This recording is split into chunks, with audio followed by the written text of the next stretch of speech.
Ibihe byiza kuri mwese mukomeje kugenda mubana natwe hano kuri Hot News TV aho muherereye hose, reka twizere ko mumeze neza cyane. Utameze neza tumwihanganishe, tumubwire ko Imana iraza kumufasha akamera neza, kandi nawe ayisenge ayisaba ati Imana mfasha. Natwe turabasabira mwese kugira ngo utameze neza amere neza, mwese tujye tubasha kubana mumeze neza cyane.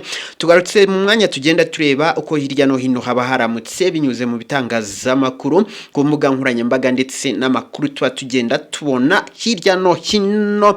Reka duhite tujya mu karere ka Nyagatare nonaha ngaha.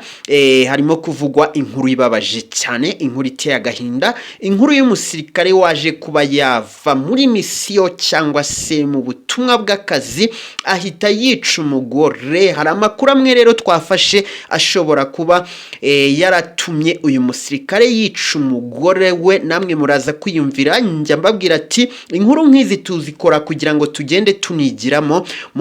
Inkuru nk'iyi hari ibyo igenda idusigira, gusa biteye agahinda. Umugore yari afite imyaka 21 mu gihe umugabo we afite imyaka 29. Uyu mugabo rero arusanzwe ari umusirikare, hatari hamenyekanye ipeta afite, yahise atabwa muri yombi kugira ngo abibazwe. Gusa hari amakuru amwe abaturage batanze, hari n'amakuru umwe mu baturage utuye muri kariya gace yaje kuba yaduha. Amakuru avuga ko rero mu ijoro ryo kuwa gatanu aribwo umusirikare yavuye mu butumwa bw'akazi, ageze mu rugo ahita yica umugore we. Ntabwo hamenyekanye ibikoresho yakoresheje nk'uko byatangajwe n'ubuyobozi bwo mu karere ka Nyagatare.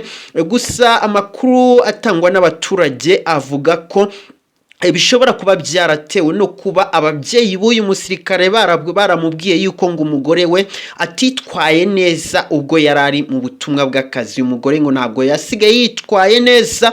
Uyu musirikare rero ahita ajya kwica umugore. Hari uwatwandikiye aratubwira ati nyamureka buriya ntago ari byiza gukunda umuntu utagukunda. Ati iyo uri umugabo ugakunda umugore yifitiye undi akunda, buriya ntago bivamo rwose, ko byagenda kose ntago bigenda neza. Ahangaha ubwo yarashatse kuvuga ko wenda uko byagenda kose, nubwo uyu mugabo yashakanye n'uyu mugore, ariko uyu mugore ashobora kuba yari afite undi muntu yikundira ku ruhande bitandukanye nuko yakundaga uyu nguyu wamushatse, niko navuga. Ibi ngibi rero bikaba bidusigira isomo ryo kuba tuzajya tujya gushaka tubanje kumenya ese umuntu ugiye gushaka ni muntu ki, turahuza turakundana, cyangwa ni kwa kundi wingingiriza ukamara imyaka 5 wingingiriza mbabarira tubane, mbabarira ndagukunda. Uwo muntu ntago burya aba gukunda umuntu mukunda, ntago umubwira ndagukunda 10 nawe atari yakubwira ndagukunda. Ibyiza rero nyamuneka inkuru nk'izi zijye zidusigira amasomo, tumenye yuko burya umuntu ugiye kubana nawe akaramata aba ari wa muntu ukunda nawe agukunda, ntago aba ari wa muntu ukunda kubera ubwiza afite.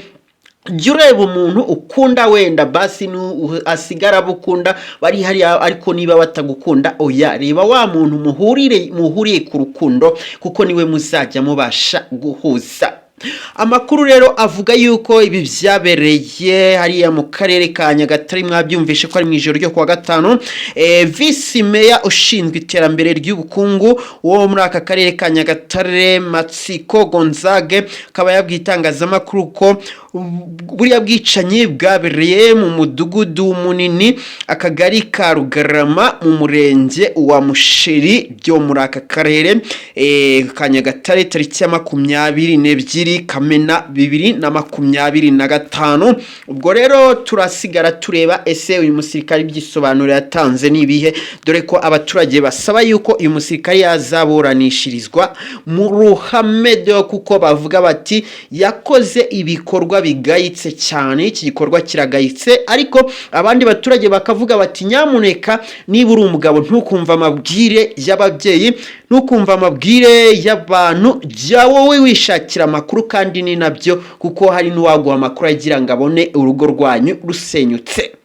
Ngayo ngoko urumva ko rero ni inkuru iteye agahinda. Ngereka ngane ku musozo nihanganisha umuryango wagize ibyago kabisa nyakwigendera Imana imwakiri mubaye, urumva ko yarakiri na mutoya. Umuryango we wihangane cyane, reka nshimire namwe muba mwabashe kubana nanjye muri aya makuru n'ibiganiro mba nabateguriye. Turakomeza kugenda tubana mu yandi makuru n'ibiganiro birakomeza kugenda bitambuka ahangaha kuri Hot News TV.